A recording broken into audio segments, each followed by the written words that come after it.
Apocalipse capítulo 3, versículo 11, é o texto que vocês escolheram como tema e é ele que eu gostaria de ler nesta noite. Eu vou pedir ao meu amigo da sonoplastia, se conseguir dar um pouco mais de peso aqui no retorno, um pouquinho mais de brilho aqui, um pouquinho mais de peso, e vamos caminhando. Apocalipse capítulo 3, versículo 11, quem encontrou, diga eu vou para o céu. Quem não encontrou, diga eu também vou. É isso que importa. Está escrito assim: eis que venho sem demora, guarda o que tens para que ninguém tome a tua coroa.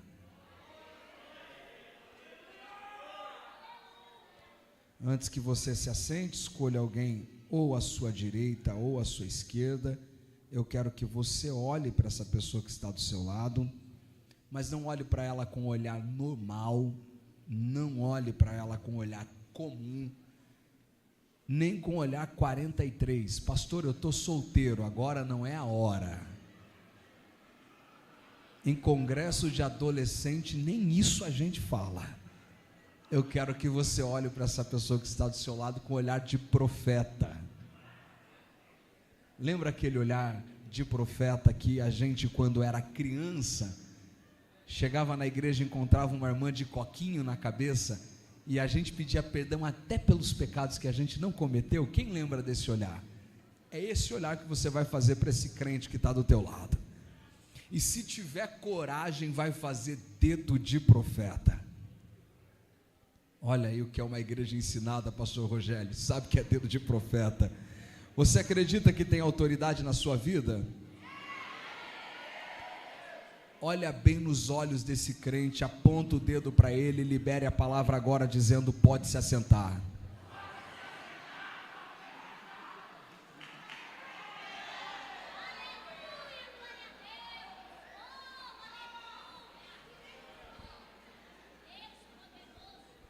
Agora você olha para ele com aquele olhar de espanto e diz assim: vejo que tu és profeta. A cantora Thais Mara, que honra ser servido pelo ministério que Deus lhe deu, que Deus continue lhe dando graça para derramar isso sobre esta nação, sobre esta geração, muito além de onde você possa pisar, que a tua voz possa chegar. Deus abençoe muito a você, seu marido, os 3 filhos, e que venham os 7 também, em nome de Jesus, não é? Meus irmãos, ainda antes de começar a ministrar, eu quero apresentar 2 livros que Deus nos deu a alegria de escrever, para abençoar a sua vida e a nossa geração. O primeiro é este, Ministério de Excelência, um passo a passo para a relevância ministerial. Este livro é para todos aqueles que querem entender, aprender, compreender e desenvolver a sua chamada, independente de qual seja ela: cantar, pregar, liderar, interceder, enfim, vários são os ministérios, vários são os dons, mas o Espírito é o mesmo que opera tudo em todos. O segundo livro é este, Imagem e Semelhança, desenvolvendo a excelência da hombridade, exclusivamente para homens. Para homens, a masculinidade tem sido atacada em nossa geração e nós precisamos aprender pela palavra como ser um homem de honra. Adolescente, jovem, adulto, para todos aqueles que querem aprender pela palavra a refletir a imagem e semelhança de Deus. Depois do culto estarei lá para atender a todos os irmãos que desejarem adquirir este material. Levante seu rosto, me dê de presente a sua atenção. Eu prometo que serei muito objetivo, mas fiel àquilo que o Espírito de Deus impartiu ao meu espírito para compartilhar com a Ujadak nesta noite de festa. Abrir a nossa Bíblia no livro do Apocalipse é abrir a Bíblia no livro mais complexo de toda a Bíblia Sagrada, ou pelo menos um dos livros mais intrigantes, um dos livros onde a nossa curiosidade se desperta com grande intensidade. Afinal de contas, o livro do Apocalipse é um livro de segredos. Contudo, estes segredos não estão escondidos, estes segredos são revelados, e é aqui que nós precisamos começar a entender o porquê este livro é um dos livros mais procurados no tempo em que nós estamos vivendo. Se você digitar nas suas redes sociais, se você digitar em qualquer mecanismo de pesquisa a palavra fim do mundo, a frase fim do mundo, a palavra apocalipse ou a expressão fim dos tempos, você vai perceber que há uma alta procura por compreender, entender, discernir, interpretar esta que é uma das grandes agonias humanas, saber quando será o tempo do fim. E é por isso que temas como este, escatologia, fim dos tempos, volta de Jesus, fim do mundo, tem ganhado grande espaço, não apenas na procura, mas também no fornecimento de informações. O que tem de gente nas redes sociais, o que tem de gente nas plataformas digitais, oferecendo caminhos e informações sobre estes temas, contudo, ao invés de estarem fundamentados na Bíblia, estão muitas vezes fundamentados em suas crenças, em suas expectativas e até mesmo em seus devaneios e utopias. E é por isso que este livro, o livro do Apocalipse, passa a ser tido como um livro complexo, não pelo que de fato o livro é, mas pelos erros de interpretações que este texto tem sofrido, principalmente no tempo presente. É óbvio, nós não podemos questionar isso, é uma verdade. Abrir a Bíblia no livro do Apocalipse, meu querido adolescente, é se deparar pelo menos com dois sentimentos. Quantos sentimentos eu disse? O primeiro deles é óbvio que é a de curiosidade. Afinal de contas, quem é que não quis entender o que são estas expressões quase que cinematográficas neste texto? O que é o dragão que aparece, o selo que é desbloqueado, o livro que se abre, o cordeiro que vira leão, como é isso? As taças que são derramadas, as trombetas que são tocadas, tudo isso parecendo mais um enredo de Hollywood, um filme extraordinário que gera em nós a ânsia de entender, interpretar, conhecer e discernir. Contudo, este é apenas o primeiro sentimento, e eu disse que nós nos encontramos com pelo menos dois. Se o primeiro é curiosidade, o segundo é medo. Quem aqui nunca teve medo ao ler o livro do Apocalipse? Eu estou pela terceira vez no estado do Acre, pastor Rogério, e permita-me então me considerar já em casa, e com essa liberdade de estar em casa, abrir o meu coração a vocês e compartilhar um pouco das minhas experiências. Afinal de contas, todas as vezes que eu lia o livro do Apocalipse, mesmo quando criança, entrando na adolescência, este era talvez o sentimento que mais dominava o meu coração. Eu tive o privilégio de crescer em uma casa evangélica, em um lar cristão, e é óbvio que eu não cresci muito, mas o pouco que cresci ouvindo histórias bíblicas. Eu me lembro que minha mãe, todas as noites antes de dormir, chegava ao pé da minha cama, junto com a cama da minha irmã, e com uma Bíblia ilustrada, ela lia todas as noites uma história para nós. Eu me lembro das imagens que lá estavam ainda, sem cor, ainda apenas rabiscos e desenhos muito simples, mas que jamais saíram da minha memória, como por exemplo, Saulo descendo do muro para fugir, Daniel na cova dos leões. Mas minha mãe não ficava apenas nas histórias empolgantes, minha mãe também abria a Bíblia no livro do Apocalipse. E eu me lembro quando ela começava a falar da taça que foi derramada, de um terço da população que morre, das pessoas vivendo uma agonia desesperadora, do dragão que aparece, da besta que surge. O meu coração batia mais forte. Ela terminava de ler as histórias e ela dizia sempre o texto bíblico de Salmos: o anjo do Senhor acampa ao redor daquele que teme e os livra, e saía do quarto Mas quando ela estava saindo, eu dizia: mãe, que noite maravilhosa, que história abençoada. Eu sei que o anjo do Senhor acampa ao nosso redor, mas tem como deixar a luz acesa? E ela deixava a luz acesa. E várias foram as vezes que eu acordei de madrugada gritando: o sangue de Jesus tem poder. E ela corria para saber o que estava acontecendo. E lá estava eu com os olhos desse tamanho, e ela dizendo: o que foi, filho? Eu falava: você não viu o dragão que saiu aqui do quarto? E ela dizia: não, isso é coisa da tua cabeça. Coisa da minha cabeça, pelo medo que tinha todas as vezes que nos deparávamos com o Apocalipse. Me lembro ainda em um congresso de adolescente como você, isso há pouco tempo atrás, é óbvio, mas ainda como adolescente, estava ouvindo um grande pregador dessa nação, pastor Elson de Assis, ministrando, e ele ministrava a mensagem com o tema: guarda o que te resta da noite. No ápice da sua mensagem, em que ele entrou em uma tônica para ministrar sobre arrebatamento ou volta de Jesus, a luz da igreja acabou instantaneamente. Tudo se apagou. E quando tudo se apagou, eu bati na mão do adolescente que estava do meu lado, e ele disse: que foi, André? Eu falei: você está aqui ainda? Ele falou: eu estou. E eu fiquei mais tranquilo. Quando a luz acendeu, eu estava branco, pálido. E ele disse: o que aconteceu? Eu falei: eu achei que Jesus tinha voltado e eu tinha ficado.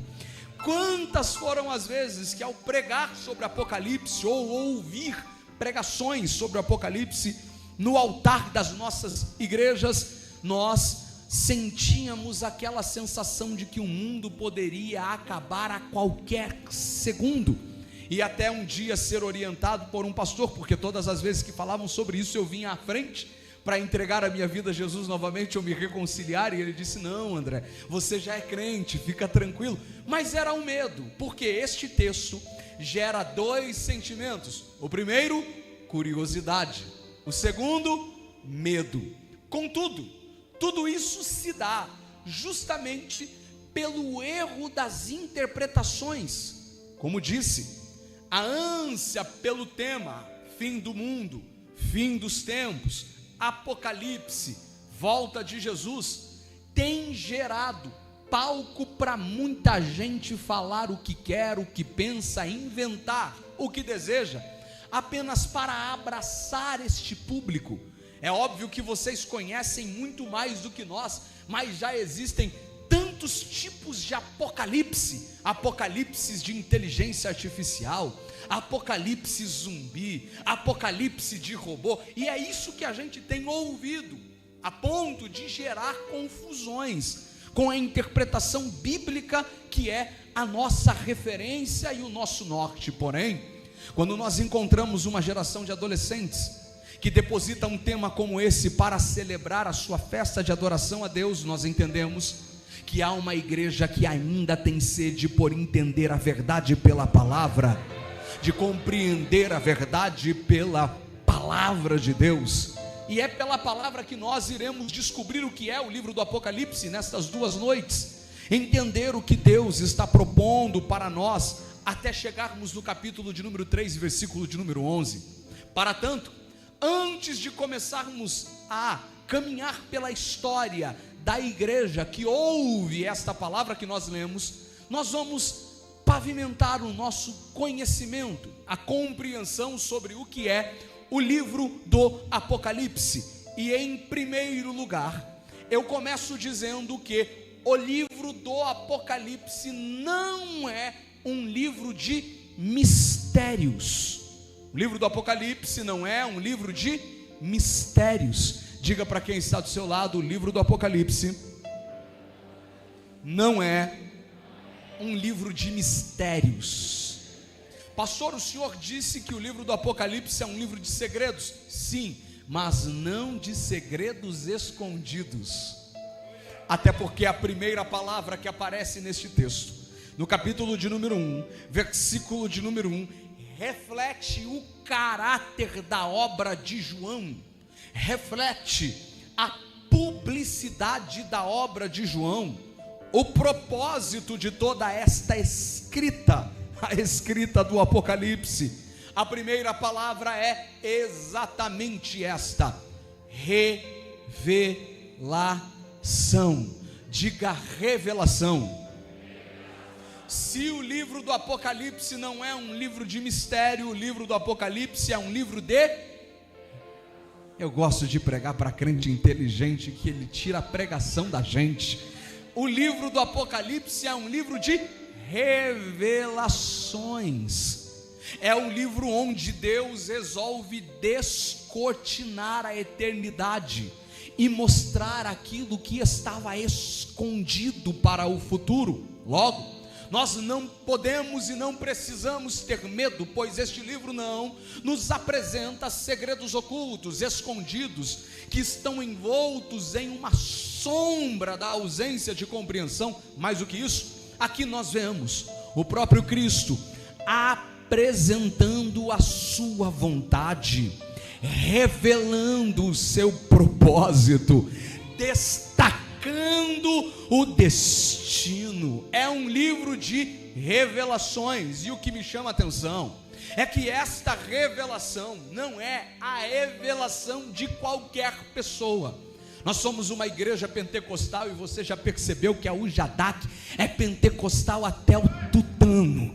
Eu creio que o que Deus vai fazer aqui nesse final de semana será contado nos quatro cantos desta nação, porque eu estou pregando para uma geração de adolescentes que não veio para a igreja para perder seu tempo, que não veio para a igreja para namorar, que não veio para a igreja para buscar coisa a fazer, mas que veio para a igreja com o coração aberto, dizendo: Senhor, marca a minha história nesta festa, marca a minha vida nestas noites que eu estarei na tua presença, que eu possa sair daqui da Ujadak tomado pela tua glória, cheio do teu Espírito, revestido do teu poder, para impactar esta geração pelo dinamismo do Espírito Santo de Deus.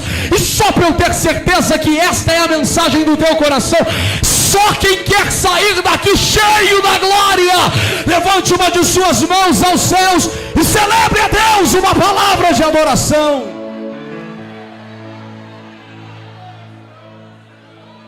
Eu estou sentindo que a gente vai tremer. Chacoalha a mão de um adolescente que está do teu lado e diz para ele: se prepara, se não é batizado, Jesus vai te batizar. Se não fala em línguas, vai sair daqui falando. Diga para ele: agora, se é batizado, tem dons espirituais que Deus vai derramar na noite desta sexta-feira. A Ujadak será marcada pela glória. Tem alguém que crê? Eu só preciso saber se tem alguém que crê. Se tiverem pelo menos 2 crentes loucos aqui nesta casa, a cidade de Rio Branco ficará pequena. A glória de Deus invadirá o estado do Acre. Quem crê, abre a boca para adorar por 30 segundos. Depois eu vou continuar.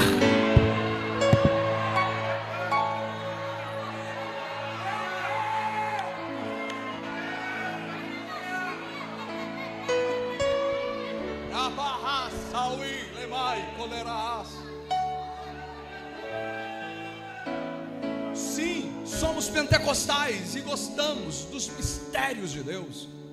Eu cresci em uma casa muito simples, uma igreja de madeira, mas cresci recebendo palavras de revelação sobre a minha vida. Me movo sobre isso. Óbvio que a maior profecia é a palavra de Deus, isso é inquestionável. Nós não podemos substituí-la, porém, nós somos apaixonados quando Deus resolve usar profetas. Eu gosto de chegar em um lugar onde ninguém me conhece, ninguém sabe quem eu sou, ninguém me viu, e diz: assim diz o Senhor, e conta as revelações para as nossas vidas. Porém, nós não podemos nos esquecer que, por mais que Deus fale por meio de profetas, existem vezes que profetas falam em nome de Deus aquilo que Deus não disse. Eu também já tive essa experiência de alguém chegar e dizer: conta de hoje a 7 dias e eu vou fazer. Conta de hoje a 10 dias e você vai ver. Eu contei de hoje a 7 dias e nada aconteceu. De hoje a 10 dias e nada foi feito. Por quê? Porque às vezes o profeta no intuito, no desejo de querer nos abraçar com aquilo que Deus deu a ele, em várias vezes de forma assertiva, não recebendo naquele momento, libera algo do seu coração, e a linha entre o espírito e o desejo da alma é muito tênue. É óbvio que nós precisamos amadurecer e desenvolver a maturidade para entender quando Deus está falando e quando o coração está falando. Por isso eu digo, todas as vezes que você ouvir uma palavra profética, não a despreze, não rejeite, mas também deposite isso nas mãos de Deus, para que você não se frustre, porque em não acontecendo, você diga: mas Deus falou, e Deus disse: eu não falei nada, quem falou foi Ele, eu não disse nada, quem disse foi ela. É por isso que nós precisamos entender que quando lemos Apocalipse, nós não estamos diante de qualquer revelação. Por quê, pastor? Porque a revelação do profeta pode falhar, a revelação da profetisa pode falhar, a revelação do homem e da mulher podem falhar, porém o Apocalipse é a revelação de Cristo Jesus. Se tem uma revelação que me envolve, que me atrai, que me fascina, é a revelação de Cristo. Por quê, pastor? Porque a revelação do profeta pode falhar, a revelação de Jesus não falha. A revelação da profetisa pode não dar certo, a revelação de Jesus sempre vai dar certo.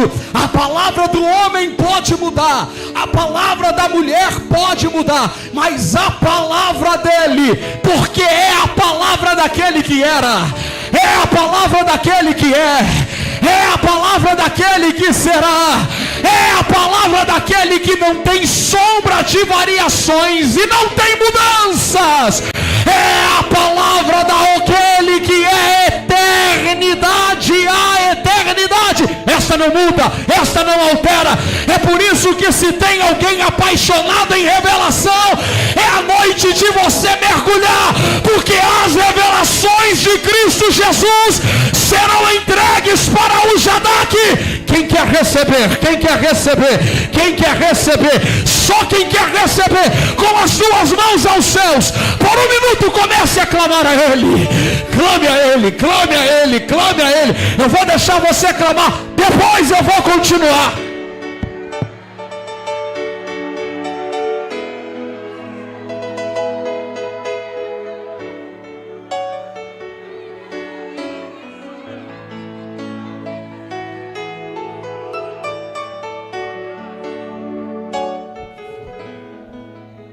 Pega na mão desse adolescente, desse moço, dessa moça que está do teu lado e diz assim: se você tinha medo, não precisa mais ter, porque Apocalipse está preocupado em revelar Jesus. Tem medo de Jesus por quê?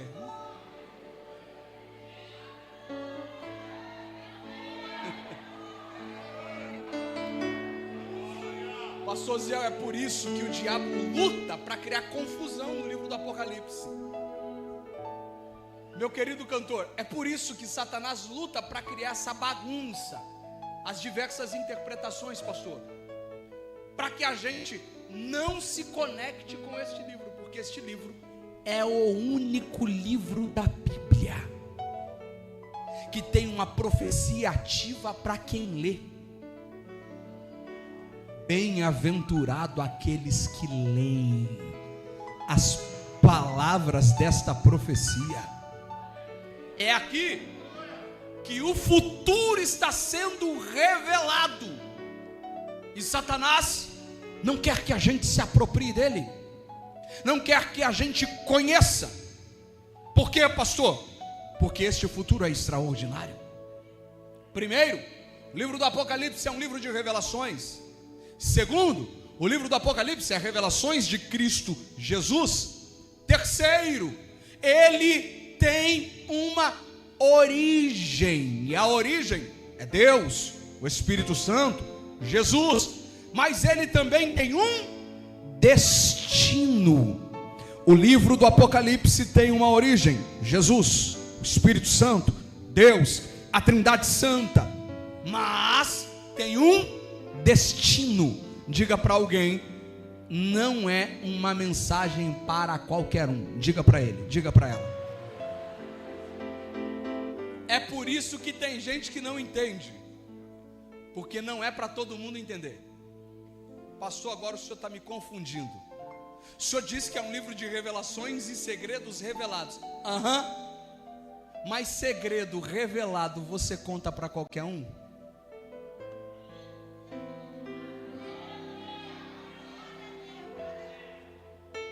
Pastor Osiel, a gente não conta segredo para qualquer um. A gente conta segredo para quem a gente ama, confia, para quem está aqui dentro. Não é, pastor Eliseu? E o livro do Apocalipse é um livro de segredos revelados. Para quem, pastor? Versículo de número 1. Vamos ler. Revelação de Jesus Cristo, a qual Deus lhe deu para mostrar para quem? Para quem? Vamos já dar aqui no 3. 1, 2, 3. Para fazer tremer Rio Branco. A mensagem do Apocalipse é uma mensagem para a igreja.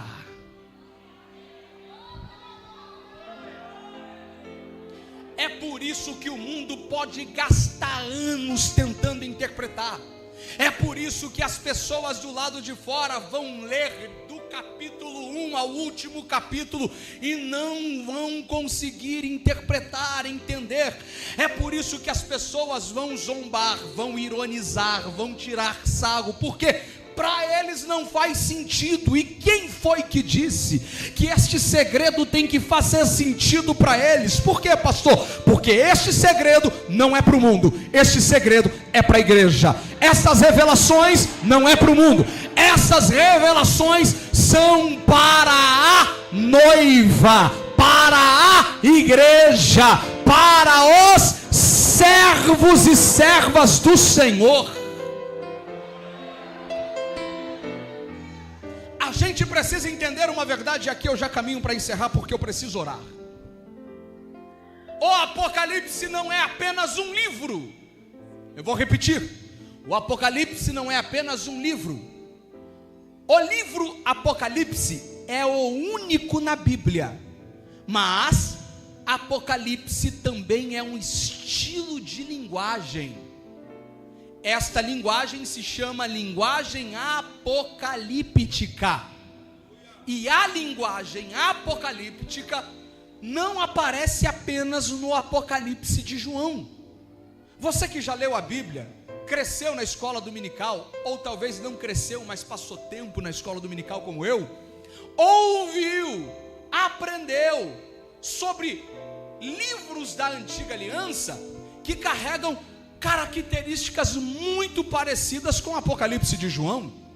Quem aqui nunca leu o livro do profeta Ezequiel e descobriu no livro do profeta Ezequiel que Ezequiel era quase igual a João, porque João viu coisas assustadoras, mas Ezequiel também. A roda de fogo que gira dentro da roda de fogo, o ser com 4 faces de animais, o vale que estava cheio de ossos sequíssimos, espalhados a distribuir-se sobre o vale, mas que pelo poder de uma palavra deixa de ser um vale de morte e se torna um exército cheio do Espírito de Deus. Quem nunca passou pelo livro do profeta Daniel e descobriu que Daniel também tinha o mesmo ministério de João, o mesmo ministério de Ezequiel? É o livro, as 70 semanas, a estátua, a interpretação da estátua. E mais do que isso, você vai descobrir que existem conexões muito intrínsecas, intencionais, propositivas, dirigidas pelo Espírito Santo entre estes livros, como por exemplo o capítulo 3 de Daniel, onde a estátua de Nabucodonosor é erigida, e o capítulo 13 de Apocalipse, onde há uma ordem de adoração. Aqui a gente percebe estas conexões, porque estes livros também carregam uma linguagem apocalíptica. Diga para quem está do seu lado, isso é pedagógico. Diga para ele: no Antigo Testamento nós temos a linguagem apocalíptica em Daniel, Ezequiel, Zacarias. São 3 livros que carregam as linguagens apocalípticas. Percebam, são cenários onde a mensagem é parecida. E agora você vai me perguntar: pastor, por que é que estes 3 livros carregam este estilo de linguagem apocalíptica? Aqui eu começo a responder. Primeiro, porque eles carregam coisas em comum, ambiências similares, realidades parecidas. Vamos pensar apenas 2: Daniel, Ezequiel, João em Apocalipse. Daniel, Ezequiel, Apocalipse de João. Qual é a similaridade entre estes 3 personagens? Vocês se lembram que quando João escreve, quem está comigo diga glória a Deus. Vocês se lembram que quando João escreve o livro do Apocalipse, ele está preso, exilado em uma ilha chamada Pátimos. O imperador o leva para Pátimos como último apóstolo vivo, para tentar neutralizar a pregação do evangelho, para tentar impedir que a mensagem do reino se expanda. O que ele não sabia é que quanto mais o mundo, Satanás, quanto mais o sistema tenta prender os servos de Deus na terra, mais Deus é especialista em abrir os céus. Quanto mais alguém tenta bloquear aqui embaixo, mais Deus diz: fica tranquilo que eu vou abrir aqui em cima. É por isso, eu preciso profetizar, eu tenho que entregar o que Deus acabou de ministrar ao meu espírito. E se tem alguém que acredita em palavra profética, levante uma de suas mãos. O que tem de gente aí fora tentando parar a marcha da igreja, o que tem de militante do lado de fora tentando neutralizar o avanço do reino de Deus, o que tem de gente tentando dizer para você, adolescente, que o teu lugar é dentro de 4 paredes, porque você não pode influenciar lá fora, se envolver lá fora, estar lá fora. Afinal de contas, lugar de crente é na igreja. Quanto mais tentam criar leis para nos impedir de cumprir o nosso propósito, mais os céus se abrirão sobre as nossas vidas. Eu preciso profetizar para quem crê. Enquanto estão tentando impetrar as ideologias nefastas do comunismo, marxismo, enquanto estão tentando desconstruir a identidade, gênero, família, Deus, palavra, dentro das escolas, Deus está abrindo os céus sobre esta geração. Está chegando a hora em que um avivamento varrerá os nossos adolescentes, e em nossas escolas o nome do Senhor será glorificado. O nome do Senhor será glorificado. Eu preciso saber se tem alguém comigo nesta palavra. Só quem crê. Por um minuto não deixe esta casa em silêncio. Só quem acredita que ninguém vai parar a marcha da igreja. Quem tem glória, agora é a hora. Quem tem aleluia, agora é a hora. Quem é batizado com o Espírito Santo, ora em línguas. Depois eu vou continuar.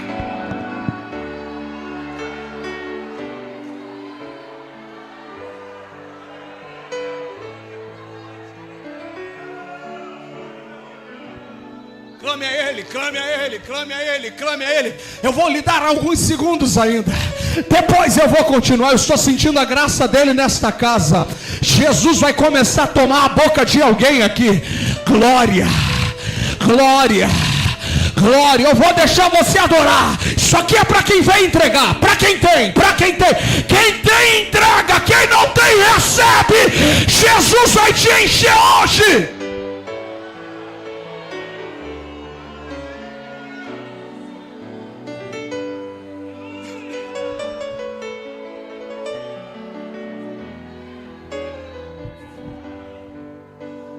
Pastor, e a similaridade entre os outros 2?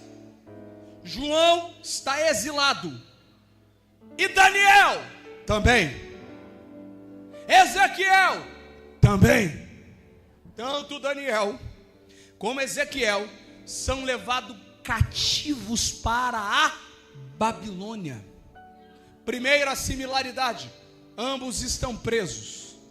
Segunda similaridade: ambos estão debaixo de um governo iníquo, ímpio, tirano, nefasto, inimigo do povo de Deus, inimigo da nação que Deus escolheu.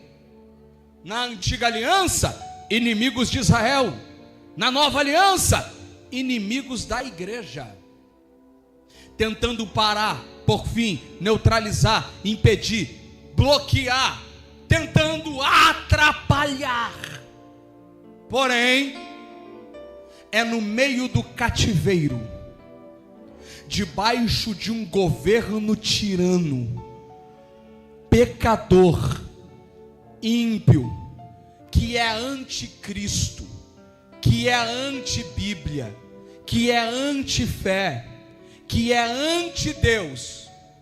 Deus olha do céu para a terra e encontra Daniel, Ezequiel e João. Porque Deus está dizendo: a terra do exílio não vai impedir a minha revelação. Pode ser que a maioria do lado de fora já está corrompida com o sistema. Tem gente que gostou da Babilônia, tem gente que se acomodou com a ilha da prisão, mas eu ainda tenho servos fiéis, que mesmo com os pés na Babilônia, estão com a cabeça no céu, mesmo preso em Pátimos, estão com a cabeça na eternidade. Pode ser sim, que alguém se acomode, se conforme com o sistema do exílio, mas ainda tem gente que sabe da sua identidade, e que não se vende pelos manjares do rei do lado de fora, que sabe que podem tentar mudar teu nome, podem tentar mudar as tuas vestes, podem até tentar mudar a tua dieta, mas você sabe muito bem que você é peregrino em terra estranha, forasteiro em terra alheia. Eu sei que você já está entendendo, porque o mundo também não gosta da Ujadac, o mundo também não gosta da igreja, e eu não estou nem aí se o mundo gosta ou não gosta da gente. Eu sei que a gente está de passagem, daqui um pouquinho esta igreja ficará vazia. Uracalahaya, daqui um pouquinho não vai ter barulho da Ujadac gritando. Por quê, pastor? Porque a trombeta vai soar, a gente vai voltar para casa. O meu lar é o céu, minha casa é o céu, eu sou do céu. Quem é do céu, abre a boca para adorar.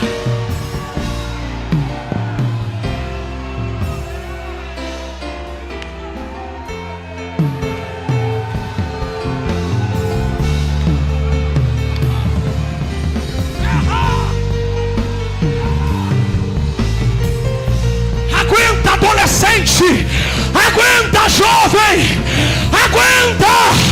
Eles sabem que a gente não é daqui, eles sabem que esta terra não é a nossa morada, nós estamos de passagem. O nosso lugar é o céu, a nossa casa é o céu, a nossa identidade é o céu.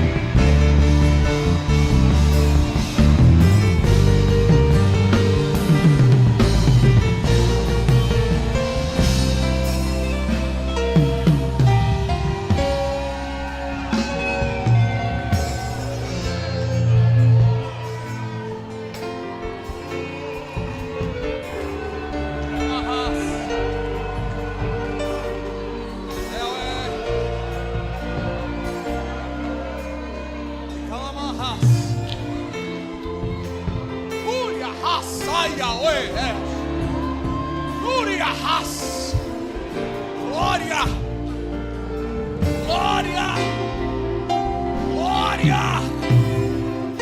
Estou sentindo um renovo do céu tomando conta desta casa.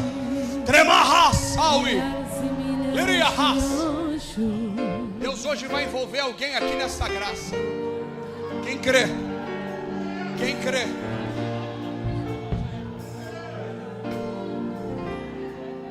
Para a gente encerrar,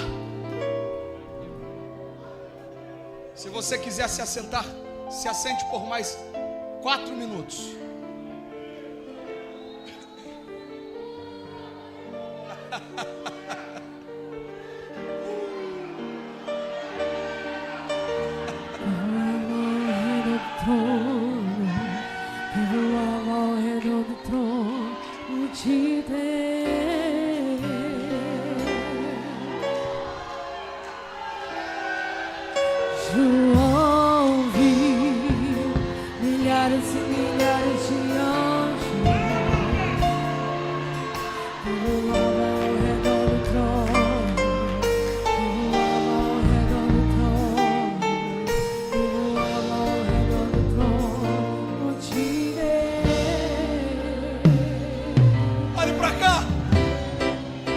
Isso.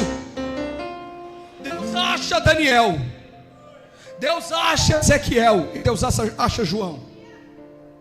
E Deus resolve, por meio dos seus servos, entregar uma mensagem para o seu povo.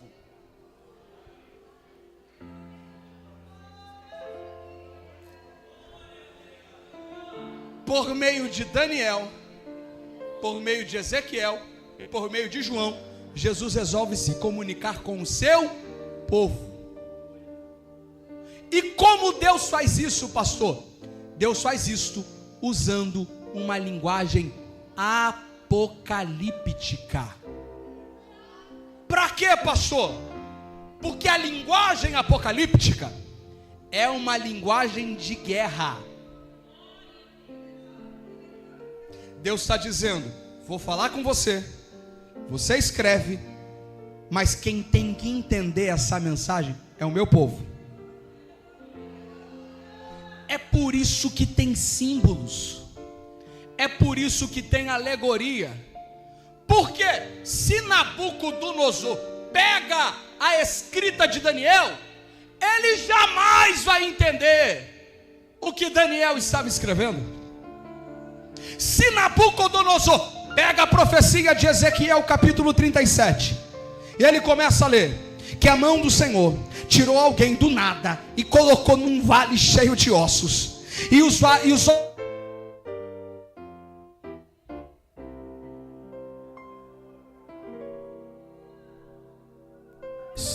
ossos estavam espalhados.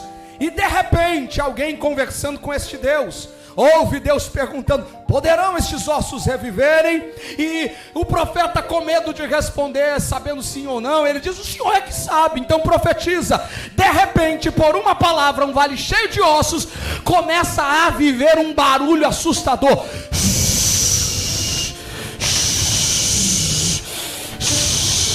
Cada osso se juntando ao seu osso, vindo tendão, nervo, pele, músculo, carne, e se tornando o quê?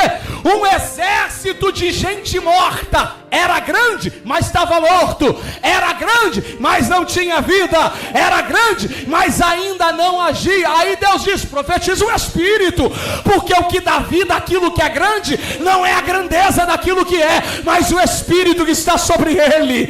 Oh meu Deus, que graça é essa? Me ajuda com o retorno aqui, meu filho, de novo.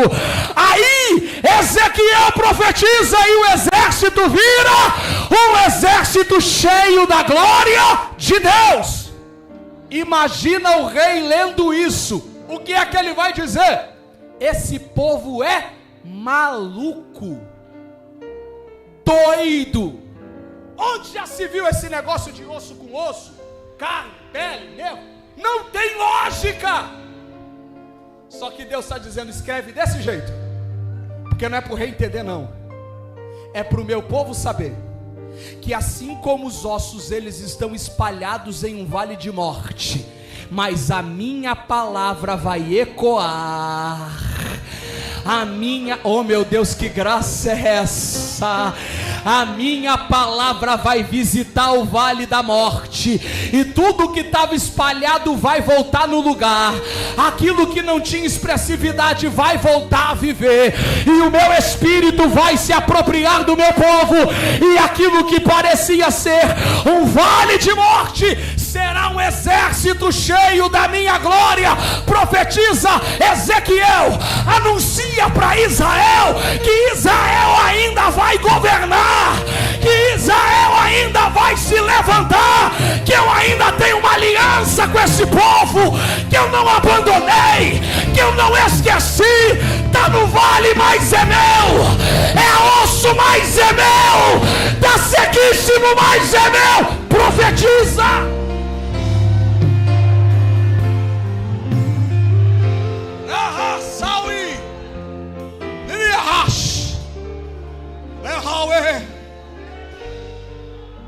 Rei jamais ia entender a estátua, ouro, bronze, prata, barro, ferro, até que uma pedra lançada sem ajuda da mão humana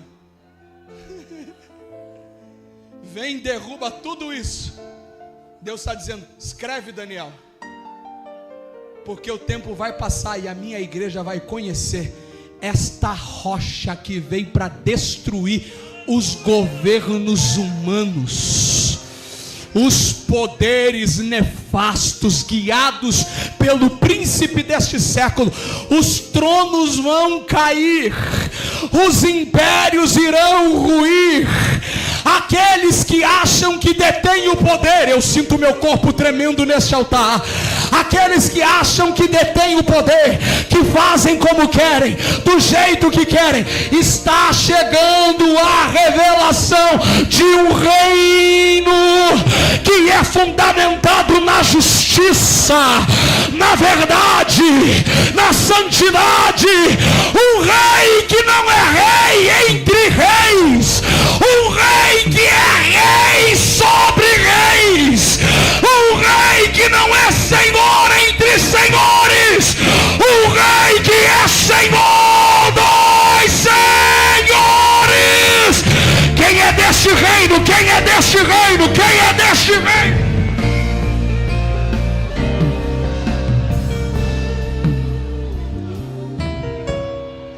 Glória da raça. Escreve para quem é? Para o meu povo. É por isso que a linguagem apocalíptica de Daniel, Ezequiel e João tem tudo a ver. Porque em João não é o povo físico, é o povo espiritual. Não é Israel, é a igreja que Satanás, por meio de seus asseclas, está tentando pressionar, parar. Aí Jesus aparece para João e diz: escreve uma mensagem para o meu povo, para que eles saibam que independente da opressão que o príncipe deste século fizer, há uma sentença. E qual é, pastor? O resumo de toda a obra do Apocalipse está fundamentado em uma palavra. Pergunte qual? Só vou responder se todo mundo perguntar. Vitória. O livro do Apocalipse é a revelação que Deus está dando por meio de Cristo Jesus para a sua igreja, que a igreja já recebeu a sua vitória. Ninguém vai parar a marcha da noiva. Ninguém vai parar o avanço do reino nesta terra. Não vai. Não vai. Trema, toquelécia.